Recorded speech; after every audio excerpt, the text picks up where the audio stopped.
Sveiki visi žiūrintys laidą Vienam gale kablys. Štai taip šiandien vakare atrodo molas anapus Klaipėdos. Čia susirinkę begalė žvejų ir visus vienė vėlgi ta pati idėja gaudyti stintas. Taip, Kuršių marių ledas baigėsi, jis išneštas. Nors kas spėjo, tas spėjo, o toliau jau ledas buvo pakankamai pavojingas, dėl to mes net nerekomendavome meškeriotojams iš visos Lietuvos važiuoti į Kuršių marias, ties Preilą, ten, kur dar ant ledo galima buvo gaudyti stintas. Na ką? Kol ledo neturime ir tikrai nežinome, ar šią žiemą turėsime, galime puikiai praleisti laiką čia ant molo, meškeriotojų netrūksta, vadina žuvis kimba.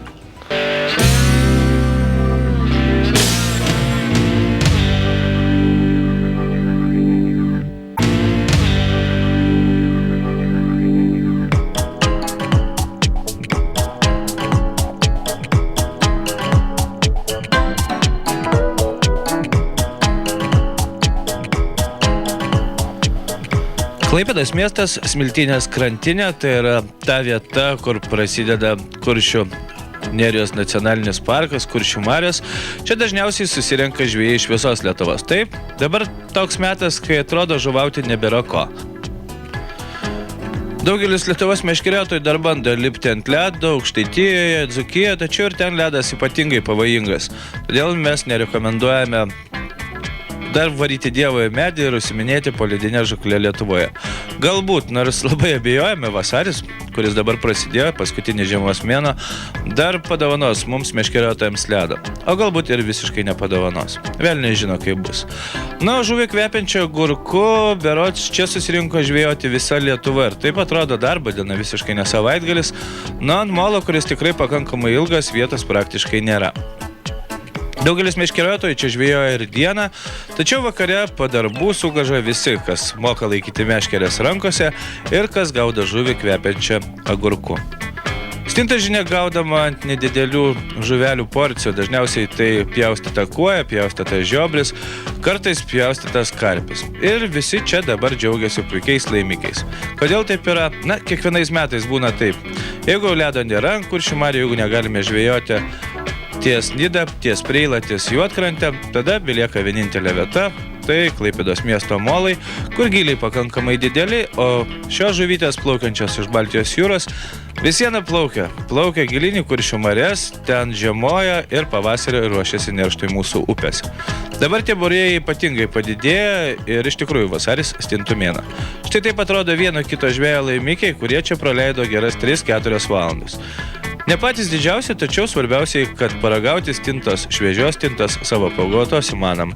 Ir tai yra svarbu. Jeigu kalbėti apie žūklės įrankius, tai ypatingo proto čia žvejoti nereikia.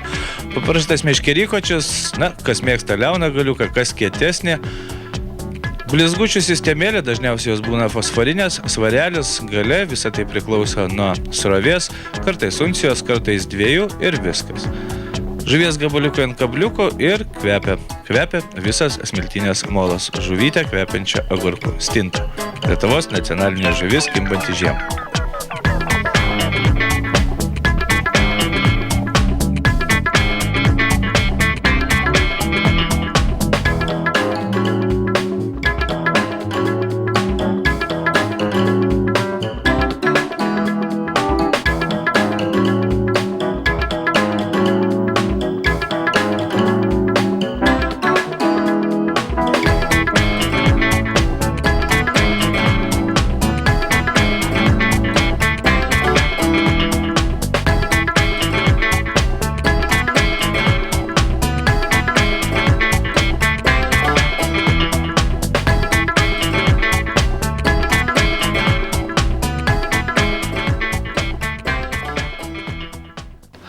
Tokie reikalai čia ant Smiltynės molo, netoli seno kelto ir iš tikrųjų žmonės įsilgia žuvies kvepiančios agurku, kaip matėte, puikiai čia praleidžia laiką.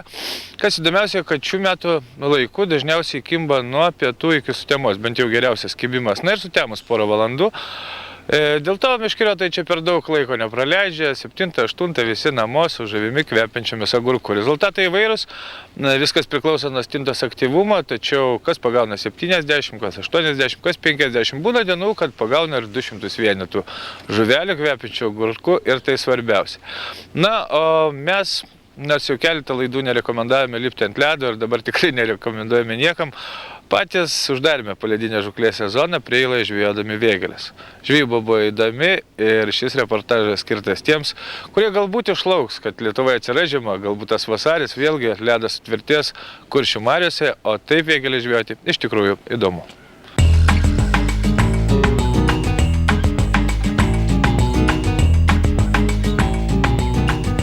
Prieš 10 dienų dar ant Kuršių marių buvo ledo, buvo sniego ir čia rinkosi meškeriotojai žvejoti stintas ir žinoma kimbančias vėgėles. Dar taip neseniai atrodė laikė Kuršių marių ledas, nors jis jau buvo paskutinis, tačiau vyrai rizikavo pačiomis įvairiausiamis transporto priemonėmis tam, kad pabandytų čia pažvejoti. Žinoma, vėlgi, jeigu šiandien kalbame apie stintą, tai ir visų čia susirinkusių meškeriotojų tikslas buvo gaudyti stintas. Tačiau ne mūsų. Mes galvojame, kad ten, kur yra stintas, visą laiką gyvena ir vėgėlės. Dėl to šios mūsų žvejybos tikslas buvo uždaryti poledinę žūklės sezoną ir pagauti vieną kitą vėgėlę. Žuvys tokios populiarios Lietuvoje tada, kai prasideda vėlyvas ruduo, kai jas galima gaudyti Nemune nuo kranto ir ten susirenka meškeriotojai iš visos Lietuvos. Tačiau kažkodėl tai Kuršių marių ledą žvejoti skrituliais nėra populiaru daugelio meškeriotojų tarpe, o gaila. Nes tokia žvejyba išties įdomi. Ji tokia pati įdomi kaip ir lydeko žūklės skrituliais ar vėliavėlėmis. Tiesa, šiemet mes vėlgi nepagaudėme lydeko, nes draudimas žvejoti gyva žuvelę prasideda Lietuvoje nuo sausio 1 dienos. O patys pamenate, kad ledas prasidėjo iš karto po naujų metų. Žodžiu, žvejoti gyva žuvelę negalima. Bet yra išimtis. Yra išimtis, gyva žuvelė visą sezoną gali žvejoti lietuviškose Kuršių mariuose. Štai būtent čia mes ir prisiminėme savo skritulius, prisigaudėme nedidelių stintelių ir galvojame apie tai, kad reikėtų pagauti vieną kitą vėgėlę. Lietuvoje meškeriotojas gali statyti 3 skritulius, tokios žūklės taisyklės, mes taip ir darome. 2-6 skrituliai pilnai užtenka. Na, o apie pačią sistemėlę tokia. Mes niekada nededame jokio plieninio pavadėlio. Paprastas 30 mm valas, toksai pat ir pavadėlis ir fiksuojamas pakankamai stiprus ir sunkus svarelis. Kodėl? Na, svarelį fiksuojame iš abiejų pusių, todėl, kad stinta kildama į viršų neužsukta. Pavadėlį darome trumpą ir svarbiausiai svarelis turi būti tokio sunkumo, kad stinta negalėtų jo kilnoti žemyn aukštyn. Žodžiu, su juo neplaukite, o būti prilipusi prie dugno. Visa sistemėlė yra leidžiama prie pat dugno ir gyva stinta nuo dugno plaukia apie 5, na maksimum 10 cm. Viskas. Trišakį veliame stintai per nugarą, kuo arčiau galvos. Tada ir žuvelė būna šiek tiek pakrypusi link eketės ir taip daug įdomiau dirba. Svarbiausia, kad stinta dirbtų ir viliotų vėgėlę. Aplinkui meškeriotojai taip pat pastato vieną kitą skritulę ir pirmasis kibimas. Štai dėl tokio vertimo daugelis iš mūsų meškeriotojai eina iš proto. Atrodo viskas tvarkoje. Lengvas, paprastas skritulys, tu galvoji apie savo kimbančias arba nekimbančias stintas ir staiga skaičiuodamas pamatai, vieno skritulio nėra. Jis apvirto ir jį be jokio vargo traukia vėgėlė. Taip, būtent tokia žuvis pati įdomiausia.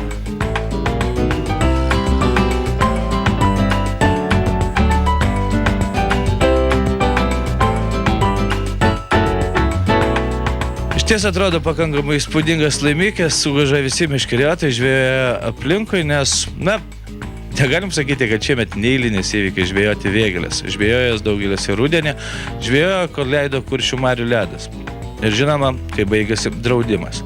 Tačiau šios žuvis vertos savotiškos pagarbos, nes atrodo iš tikrųjų pakankamai įdomiai. Archainės, senos, praktiškai nepakitusios nuo ledynmečių laikų, pakankamai stiprios, panašios į desantininką su mažom akytėm. Kaip jos ten užuodžia tą stintą randa, nežinia.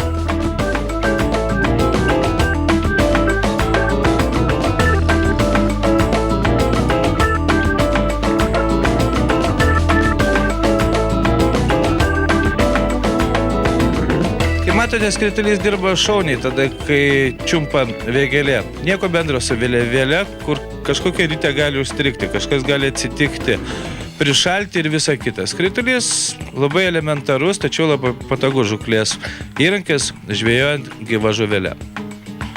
Mes jau senai pavadiname žūklės įrankių numeris 1 gyva žuvelė, ypatingai žvejojant tada, kai galima žvejoti ir vėgėlės, ir lydekas. Tiesa, jau keli metai niekaip negalime pažvejoti lydeko. draudimas prasideda, o ledo nėra. Jau anksčiau dar lapkričio ir gruodžio mėnesiais galėdavome statyti skritulius, dabar, kaip matote, ledas plonas, aplinkui lietus.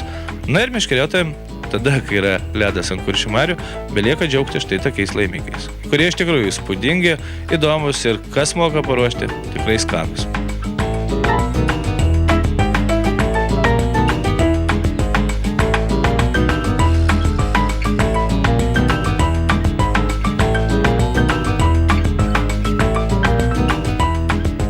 Kaip bebūtų gaila, žiūrint tokius vaizdus, dar prieš geras 2-3 savaitės Kuršių marius buvo sukaustytas ledu. Netgi kur prieš 2-3 savaitės, prieš savaitėlę. Ir čia meškeriotojai dar bandė savo laimę, tačiau dabar ledas iš Kuršių marių išneštas. Kadagi vėl turėsime žiemą? Galbūt šiemet niekada. Galbūt nebepavyks užlipti ant Kuršių marių ledo ir bandyti žvejoti ne tik vėgėlės, tačiau ir puikiai kimbančius ešerius, velnių, ką mėgsta ypatingai daugelis Lietuvos meškeriotojų. Tačiau vilties žvejų ir kvailių motina. Dėl to reikia galvoti ir laukti, kadagi tie žadėti šalčiai. Vieni skiedžia apie 30 laipsnių šalčio, kol kas, žiūrint į gamtą, to nesimato. Ir belieka prisiminti, kad ledą turėjome jį labai trumpai ant Kuršių marių ir tada vėgėlės kyba puikiai. Kągi, jeigu prasidės ledas, nepamirškite su savimi skritulių. Nežvejoti vėgėlės skrituliais išties įdomu. Na, o jeigu kalbėti apie vėgėlių žūklės taktiką, vis dėlto turime keletą paslapčių. O paslaptis labai paprastos. Skritulius reikia judinti. Pastatėte skritulius, jeigu 20 minučių pusvalandį niekas neužkiba, vėlgi bandykite juos panešioti. Nebūtinai kažkur nešti toli, gilin, galima nešti 10 metrų į šoną vieną, 15 metrų į kitą ir reikia rasti vėgėlių takų. Taip. Ten, kur plaukioja stintos, vėgėlės turi kažkokius savo mistinius takus, jos būtent tais takais ir juda. Ir jeigu eketėje pagavote vieną vėgėlę, tai net nebejojame, kad vėlgi galite tą pačią laimingą eketę vėlgi statyti naują masalą, tai yra dėti stintą, kabinti ir gali būti taip, kad iš vienos eketės per dieną jūs galite sugauti 3 vėgėlės, nors kiti aplinkui stovintys skrituliai visiškai tylės. Štai tokios mūsų nedidelės paslaptis apie vėgėlių žvejybą Kuršių mariuose. Jos kimba ne tik Preiloje, ne tik Juodkrantėje, jos puikiai kimba ir Nidoje. Tiesiog, vėlgi, šiemet reikia sulaukti ledo. Galbūt ir nesulauksime. Tačiau tokia žvejyba iš tikrųjų maloni ir jai reikia ruoštis. Galbūt ledą ant Kuršių marių šiemet dar turėsime.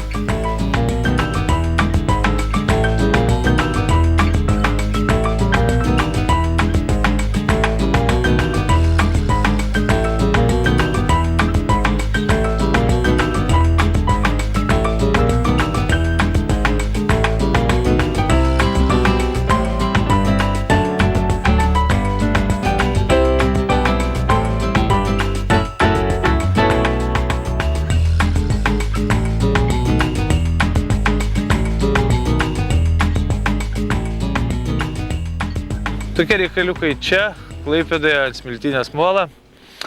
Iš tikrųjų, pabandykite čia savo laimę dabar, kai atrodo, nebėra ką gaudyti, bent jau Nemuno deltoje, Nemuno krašte, Žemupyje, nes visur viskas patvinė, Rusnėje prasidėjo potvinis, ledo nebėra ir teks laukti, galbūt vasarį tas ledas bus. O kol kas galima puikiai praleisti laiką čia. Kol mes žvejojame, jūsų laukia, kaip visada, žūklės naujienos.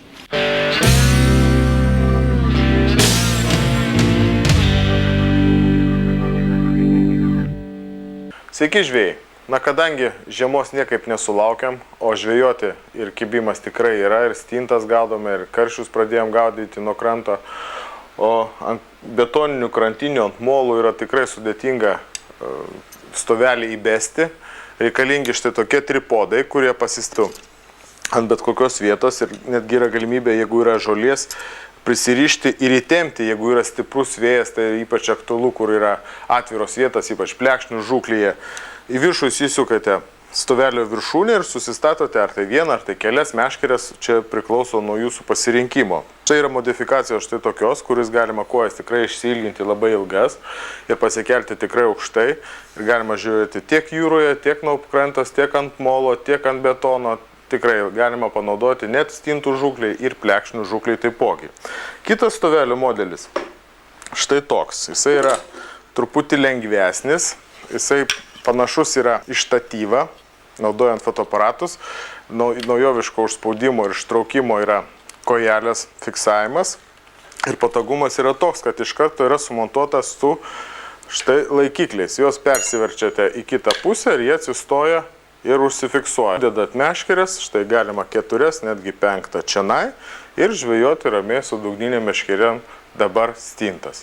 Na, kad suaktyvinti kibimą, dabar ypač kada yra šaltas vanduo, naudokite štai tokius jaukus, kuriuos gamina garsi lenkų firma Stihl. Yra Black Special, tai angliškas pavadimas, kuris skirtas būtent žieminiai žūkliai ir yra su krauju natūraliu. Jisai labai suvilioja ir kada yra šaltas vanduo, labai persiduoda stipriai kvapas ir jūs galite nedidelis kamuoliais 3 metus tikrai suviliosit nemažą būrį baltos žuvies. Štai gaminamas ir Raup Fische. Angliškai tai yra mailius suviliojimas. Tai daugiau naudojamas taipogi ešerių žūkliai, kadangi jūs įbėrė ar tai jakėte užšalus, ar tai įmetus į vandenį, susirenka labai daug mailius, o mailius vilioja visus plėšrūnus, tiek lydekas, tiek ešerius, tiek vėgėlės. Ir aš manau, jūsų žūklė tikrai bus geresnė ir vaisingesnė, panaudojus štai tokius žieminius jaukus. Na dabar, kada yra anksti nešvinta, o pastoviai reikia žvejoti ir pasišviesti ir gaudoma dažniausiai dabar naktį, naudojami prožektoriai ant galvos, kadangi jau rankose prožektoriai jau truputį yra atgyvenę. O ant galvos prožektorių modifikacijų tikrai dabar yra pasirodę parduotuvėse tikrai didelis asortimentas.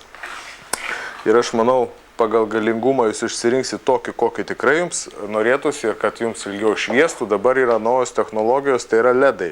Ledai, jie kaip yra šviesos diodas, kuris naudoja labai mažai elektros energijos. Ir jums batareikos užtenka tikrai labai ilgai, nes senesnio modelio jūs nespėsite keisti elementus per visą tiek žieminę žūklę, tiek naktį žvejojant tikrai reikia pasikeisti ne vieną, nes pradeda šviesti blankiai ir jūs vėl nieko nematot. O kadangi stintų žūklė dabar yra ypatingai aktyvi ir gaudant teleskopais, užtraukus sistemas reikia jas apšvitinti. Ir, pavyzdžiui, Zepko firma, kuri tikrai ilgai švies ir labai ryškiai, tiesiog kaip diena. Na ir atkreipkite parduotuvėse, kiek tų ledų yra, štai yra didesnės talpos, kur galima daugiau elementų įsidėti, tai tikrai dar ilgiau švies, yra mažesni, kam tikrai nereikia didelio, užtenka štai tokio. Na ir kurie mėgsta, kad būtų programuojamas, štai Interfishas gamina tokį gražų prožektorių, kur galima atsijungti kelis ledus ir taupyti dar stipriau jūsų elementus. Na, žvejų parduotuvėse atsirado vis platesnis asortimentas DVD diskų ir norėčiau pristatyti štai Pinto Valo diską, kuris yra kaip naudotis, kaip eksploatuoti jį, kaip išsaugoti jo privalumus, kad jie nereikėtų tiek dažnai keisti, nes pintivalai tikrai yra nepigus. Ir aš manau, kad šitą DVD diską pažiūrėję jūs sužinosite tikrai daug naujo ir sužinosite tikrai rimtos ir geros informacijos. Na, o kitas DVD diską, kurį papildė kolekcija, tai yra džigų gaudimas, spinigavimas. Tai yra irgi nauja technika, kaip gaudyti starkius, tai kas ruošiasi pavasariu, ypač aktualu pasižiūrėti dabar. Na ir visus dabar žvejojančius tiek ant ledo, tiek ant kranto, tikrai vertėtų įsigyti štai tokias valymo lentas, kurias jūs galite iškart išfiliuoti žuvį ir nenešti to, tautiškai sakant, brūdo namo, arba padovanoti savo antrąjį pusę štai tokį komplektą, nes kitoj pusėje yra visi valymo įrengimai. Tai yra žvynų valymas, filiavimo peilis ir galastavas, kuris tinka ne tik peiliui užgalasti, bet ir kabliukam. Ir koks privalumas? Visų pirma, kad tai yra guminiai padeliai, kurie neduoda slidinėti tai lenteliai. Antra, kad medinės lentos, jos įsigeria kraujas ir jos greitai pelyja, pūva, jų neišdžiovinus ar jų neprižiūrėjęs, jos greičiau sunaudojamos ir išmetamos. O šita praktiškai yra amžina. Na, kokia žieminė žūklė be karštų gėrimų. Štai toks komplektas, kurį gamina GRC firma, anglų taip gamintojas, kuriame yra 1 litro termosas, termopodukai ir uždarai 2 podukai, kuriuos galima suspirti arba cukrų ir druską, arba prieskonius, arba galima net 100 gramų, nes jie yra hermetiški, užsisuka. Kitoj pusėje matote yra šaukštelis, servetėlės, na viskas, ko reikia žūkliai, kultūringai išgerti arbatos. Na ir štai toks diržas, kuris tikrai persimetus per petį netrukdys jums judėti.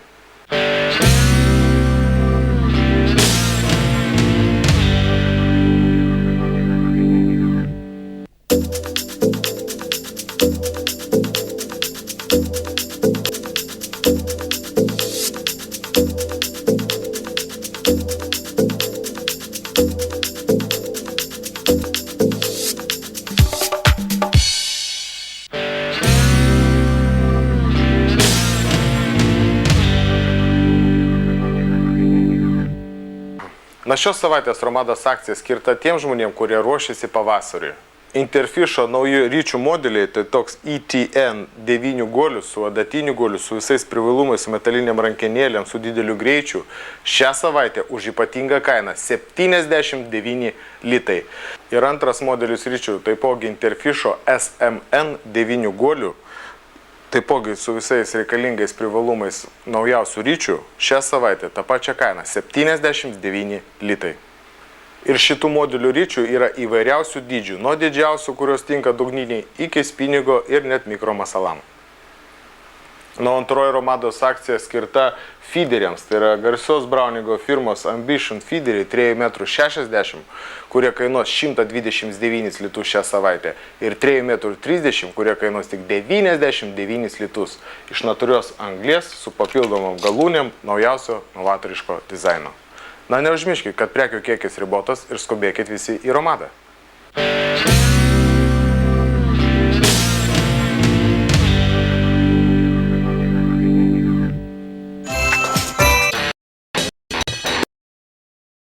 Čia jau iš Airijos. kg ir 500 g. 400 Marius Kuliauskas. 11 kg ir 200 g lydekų. 10 paskutinėje laidoje netokia ir naktis, beveik 7 valandos vakaro ir meškeriotojai toliau čia Klaipėdos. Na, mes negalim tiesiog, dėl to emigruojame į Suomiją ir keletą ateinančių laidų. Mes bandysime žvejoti pačią įvairiausią žuvį, bandysime ir visą tai artimiausiose mūsų laidose. Na, o dabar sveikatai ir laimė visiems mums, ne tik mums, bet ir visiems Lietuvos žiūrovams, tiems, kurie nori būti sveiki. Šiandien tiek, nei žvyno, nei uodegos ir susitiksime savaitės ir jau žiūrėsite, kasgi vyksta šaltojoje Suomijoje.